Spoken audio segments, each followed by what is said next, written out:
Hello বন্ধুরা, রঞ্জিতার ঘরোয়া রান্নাঘর থেকে তোমাদের সবাইকে স্বাগত জানাই। আজকে তোমাদের জন্য নতুন একটা রেসিপি নিয়ে এলাম, চিলি চিকেন।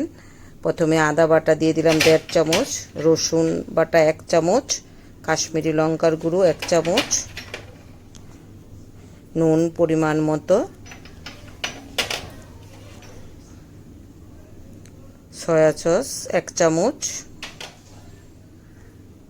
একটা ডিম দিয়ে দিলাম, কর্নফ্লাওয়ার দিয়ে দিচ্ছি 2 চামচের মতো, দিয়ে ভালো করে সময় ধরে মেখে নেব। আমি যেইভাবে চিলি চিকেন বানাই সেটাই তোমাদের সঙ্গে শেয়ার করছি, আশা করি ভালো লাগবে। মেখে অনেকটা সময় আমি আধা ঘন্টার মতো রেখে দিয়েছি, একটু ভিনিগার দিয়ে দিলাম। এইভাবে চিলি চিকেনটা বানালে সত্যিই খুব ভালো লাগে খেতে। এবার কড়াতে আমি সাদা তেল বসিয়ে দিয়েছি, এবার সবগুলো আস্তে আস্তে করে ভেজে নেব। তোমাদের কাছে ছোট্ট অনুরোধ থাকলো, যদি রেসিপিটা ভালো লাগে একটু লাইক শেয়ার করে দিও। এভাবে আমি আস্তে আস্তে করে সবগুলো ভেজে নেব। এই দেখো ভাজা হয়ে গেছে, এবার তুলে নিচ্ছি।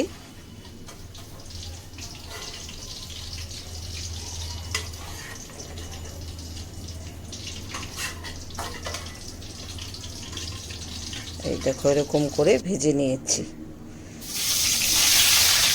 এবার পেঁয়াজটা দিয়ে দিয়েছি, পেঁয়াজের সবগুলো পাপড়ি খুলে নিয়েছি, নিয়ে এই দেখো এরকম করে রসুন কুচি দিয়ে দিলাম 2 চামচের মতো,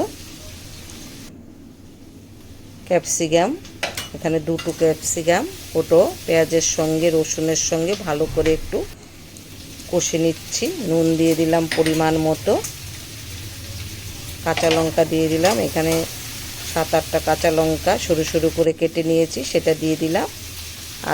আদা দিয়ে দিলাম 1.5 চামচের মতো,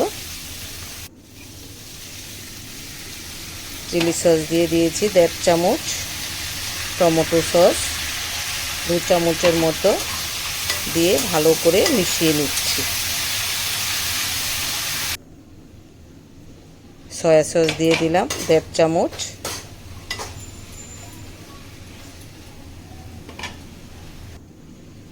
এবার চিকেনটা যে ভেজে রেখেছি ওটা দিয়ে দিচ্ছি, দিয়ে একসঙ্গে মিশিয়ে নেব। এই চিলি চিকেনটা ফ্রাইড রাইস চাউমিনের সঙ্গে খেতে খুব ভালো লাগে। এবার কর্নফ্লাওয়ারটা আমি জলে গুলে রেখেছি, এখানে 4-5 চামচের মতো কর্নফ্লাওয়ার, সেটাও দিয়ে দিলাম, দিয়ে একসঙ্গে ভালো করে মিশিয়ে নিচ্ছি। আর একটু ভিনিগার দিয়ে দিলাম, আর সামান্য একটু চিনি দিয়ে দিয়েছিলাম, সেটা দেখাতে ভুলে গেছি। এই দেখো একটু গোলমরিচের গুঁড়ো দিয়ে দিলাম।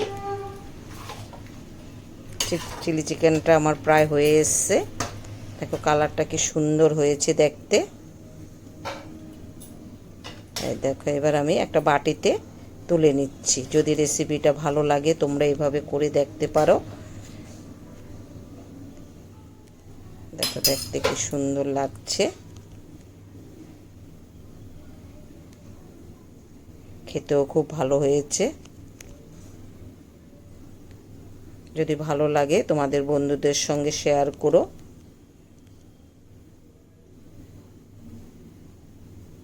সবাই ভালো থেকো, সুস্থ থেকো, পাশে থেকো।